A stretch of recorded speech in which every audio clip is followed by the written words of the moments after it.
So we're going to let Jennifer Graybeal go ahead and explain a bit about trends and traditional versus self-publishing, and that'll help re-impact the slides that you just saw.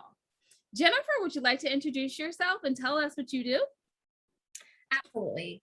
So I am Jen Graybeal. I am a book coach, a freelance editor, and an author cheerleader. I specialize in working with romance authors that want to take their books and their business to the next level. So let's talk about romance trends. There's a lot happening in the romance industry always. It is the genre that moves the fastest.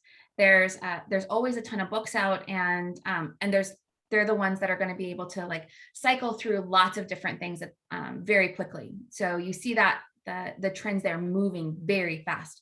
One of the things that I'm seeing, especially right now, is a movement towards romantic comedies. And that is something that has been happening the last few months, especially since the pandemic hit. People are looking for comfort and they're looking for light. So what we see there is we see folks going back to the things that they find that are familiar to them, whether that is in terms of trends, or tropes, or whether that is in terms of authors, or whether that is in terms of settings that they really enjoy. So if there's somebody that likes small towns, they're going to really gravitate towards their small town romances. If they are somebody that likes cowboys, they are going to gravitate towards cowboy romances. And that can be a really great thing for an author, because if you have a backlist of books that you've already written, this can be a really great time for them to market those and to push those, because there's a lot of looking for that comfort and for that familiarity. And then the second thing is that if you're thinking about what it is that you want to write, think about the things that bring you comfort, whether that, again, that's a setting or a trope, what your absolute favorite things are. And if you find comfort in it, then your readers are going to be able to find comfort in it.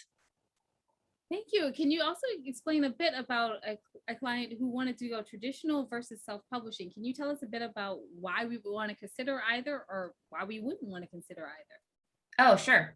So the decision on what your publishing path is going to be is something that is a very personal choice. And there's a lot of reasons as to why some folks go one way and some folks go another. In the past, traditional was seen as something that was a higher level, if you will. And I don't think that's the case anymore, especially in the romance world. In other genres, we're starting to see more and more people that are self-publishing. And there's a lot of reasons for that. The number one reason that a lot of people decide that they want to self-publish is they recognize that they get a higher percentage of those book sales when the book is published. And that's a huge motivator, absolutely. There's a lot of reasons why someone might still want to go traditional, and traditional publishers will put a certain amount of energy and effort behind that book. So every book is going to go through a similar process, whether you're self-published or traditionally published. So you're going to write the book, then the book needs to be edited. There's marketing decisions that need to be made in terms of the cover, in terms of the title, in terms of the formatting, and then how that book launch happens. And so if you go on the self-published side, all of those decisions are yours to make. And that can be a great thing for an author that is interested in doing all of that work.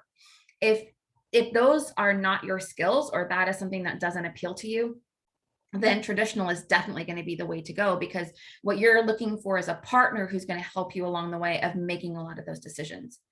Another, if we think about the financial impact of this, when you go traditional, the traditional publisher is going to be the one who pays the editor, who pays the cover designer, who pays for some of that initial launch marketing that needs to happen. When you go self-published, all of that comes out of pocket. So you pay for it up front, and then you make money on the back end. I always tell people that are thinking about which one is better.